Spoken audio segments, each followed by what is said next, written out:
Hi viewers, అందరికీ నమస్కారం. Welcome to Sravya's recipes. Hi అండి. ఇవాళ మన రెసిపీ దోసకాయ పప్పు. అయితే ఈ రెసిపీ ఎలా చేయాలి అనేది చూద్దామా ఇప్పుడు.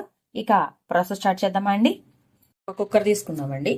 దీంట్లో నేను ముందుగా కందిపప్పు నాకు కడుక్కొని పక్కన పెట్టుకున్నానండి. కందిపప్పు వేసేసుకుందాము మొత్తం కూడా. కొంచెం వాటర్ పోసుకుందామండి. పప్పుకి ఎంత పట్టిద్ది అనేది వాటర్ చూసుకొని పోసుకోండి. అట్లానే కొంచెం పసుపు వేసుకోండి. జీలకర్ర వేసుకున్నాం కదండి.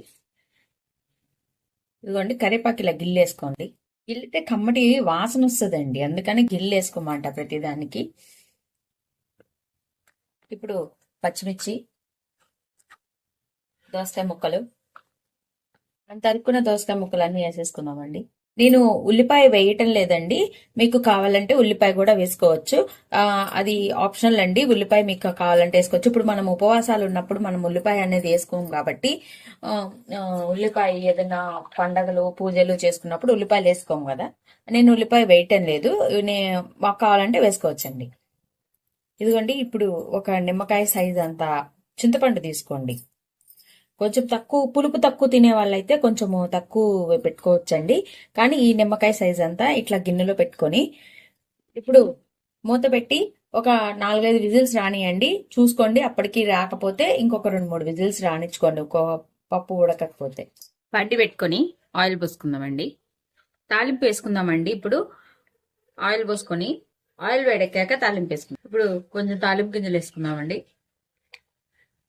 ఎండుమిర్చి, కరేపాకు గోల్చెడ్ వచ్చేదాకా వేయించుకుందామండి. కొంచెం ఇంగు వేసుకోండి. ఇదిగోండి ఇట్లా 3 చిన్నులపాయలు దంచేసుకోండి తాలింపులో. పప్పుకి సరిపడా ఆయిల్ వేసుకోండి. ఏదో కొంచెం అంటే కొంచెం కాదు, కొంచెం పప్పుకి ఆయిల్ కొంచెం సరిపడా ఆయిల్ పోసుకోండి. ఇదిగోండి తాలింపు అయిపోయిందండి, ఇంకా తీసేస్తున్నాను. మంచిగా ఉడికిపోయిందండి. ఇప్పుడు ఇలా పెట్టుకున్నాం కదా చింతపండు, మనము ఇలా వేసేసుకొని తీసేసుకుందామండి. ఒకసారి మంచిగా కలిపుకుందాము గట్టిగా చింతపండు అంతా కూడా.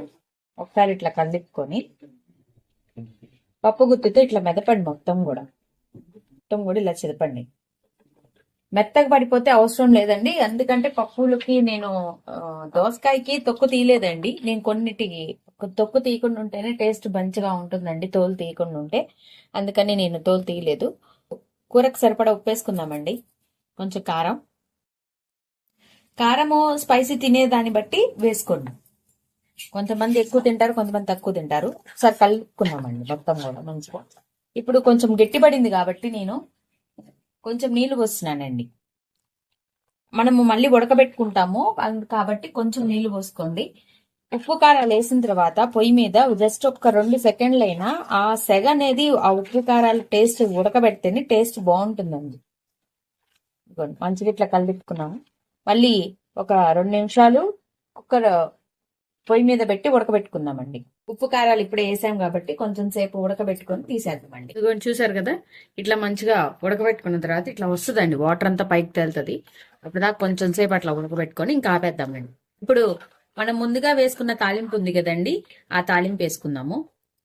వేసుకున్నాం కదా, మంచిగా కలుపుకుందామండి. లాస్ట్ లో కొత్తిమీర వేసుకుందాము. కొత్తిమీర వేసుకుందాం కదండి. అంతే అండి, పప్పు రెడీ అయిపోయింది. ఇప్పుడు మనం ఒక బౌల్లోకి తీసుకుందాం పప్పు. కమ్మటి పప్పు అండి, కమ్మటి దోసకాయ పప్పు రెడీ అయిపోయింది.